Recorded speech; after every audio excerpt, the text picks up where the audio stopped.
समोर सादर करणार आहे. प्लीज ती तुम्ही शांत चित्त नाही कमी. शेटजी शेटजी मला शिकवायला लागले. थरथरणाऱ्या माझ्या हातांना शेटजींनी आधार दिला. शेटजींनी आधार दिला आणि थरथरणारे माझे हात आता लई मजबूत झाले बघा. मी पहिला शब्द शिकले तो शेटजी. शेटजींची सौ लिहायला शिकली, वाचायला शिकली. लोक मागून बोलत होती, बाय शिकली म्हणजे काय घरदार पुढे जात नाही. पण तो थोडासा दिवस उजाडला. 1 जानेवारी 1848 रोजी पुण्याच्या पेडेवाड्यात मुलींची पहिली शाळा काढली आणि त्याला अधर्मच झाला असा सगळीकडे आरडाओरडा झाला. शेटजी घरोघरी जात होते, मुलांना गोळा करत होते, त्यांच्या आई वडिलांना समजावत होते आमची शाळा चांगली पण ती बंद पडाय म्हणून डाव टाकले जात होते. आता शिक्षकच नसतील तर शाळा कशी चालणार. शेटजींचा चेहरा पडला. मी त्यांना म्हटलं, मी आहे ना, मी शिकवून मुलींना. तर कुणी बी शिकवायला तयार नव्हतं.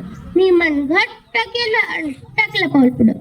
रस्त्यानं जाताना वरच्या नजरेनं कुणाकडे पण बघत नव्हती. लोक काय बाय बोलत होते, कुणाची रे बायको, डुईवर पदर आणि तुरु कुठे चालली म्हणजे अशी काय बे. आणि माझी पावले पुढं पडायची. तुम्हाला सांगू का, जशी शाळेत जायला लागले तसा जणू पापाचा कळसच झाला. भिड्यांच्या वाड्यात आणि फुलांची बायको शिकवायला आली अशी बातमी साऱ्या पुण्याभर पसरली. मी शिकवायला सुरुवात केली. मी म्हटलं, आता करू शकतील ते पुढे खूप मोठे होतील. एक सांगू का, शेटजी कसं शिकवायचं. शेटजी मला शिकवत होते. दिष्टांची पोरांची शाळा, रातची माझी शाळा, कसं शिकवायचं हे शेटजी मला शिकवत होते. तुम्हाला सांगू का, शाळेत जाताना वाड्यात लोक मला लई त्रास द्यायचे.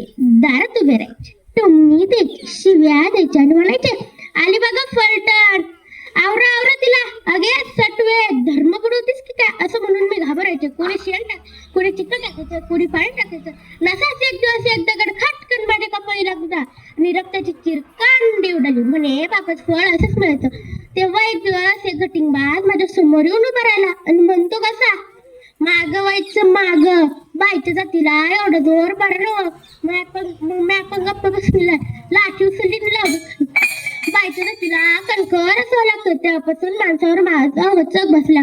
त्यावेळी माणसाने शिकवावं, पुढे जावं ही खूप धाडसाची गोष्ट होती, पण मी ती विचारपूर्वक केली.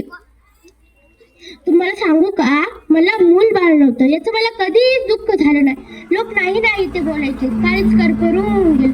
तेव्हा शेटजींनी मला सावरलं. शेटजींनी मला नुसतं लिहायला वाचायला शिकवलं नाही, तर विचार करायला शिकवलं, मनाने जगायला शिकवलं. आणि हेच मी माझ्या लेकींना शिकवलं. सावित्रीच्या लेकी इथे जमलेल्या सर्व सावित्रीच्या लेकींनी पाहून आज मला लई आनंद झालाय. सावित्रीच्या लेकीने अख्खं जग काढत केले. गावच्या सरपंच पदापासून ते देशाच्या राष्ट्रपती पदापर्यंत बदल मारले. समाजकारण, राजकारण, क्रीडा क्षेत्र, उद्योग क्षेत्र, अवकाश क्षेत्रात माझ्या लेखी दिसतात. Mother Teresa, Kalpana Chawla, PT Usha या सर्वांचे नाव आपण मोठ्या अभिमानाने होतो. मग तुम्हाला सांगू, कुठं माझ्या लेकीने त्यांच्या कर्तृत्वाचा झेंडा रोवला नाही म्हणून सांगू. हे सगळं पाहतो आणि मी आणि शेटजी आनंदून जातो. आमचे त्याग, आमचे प्रयत्न, आमचे बलिदान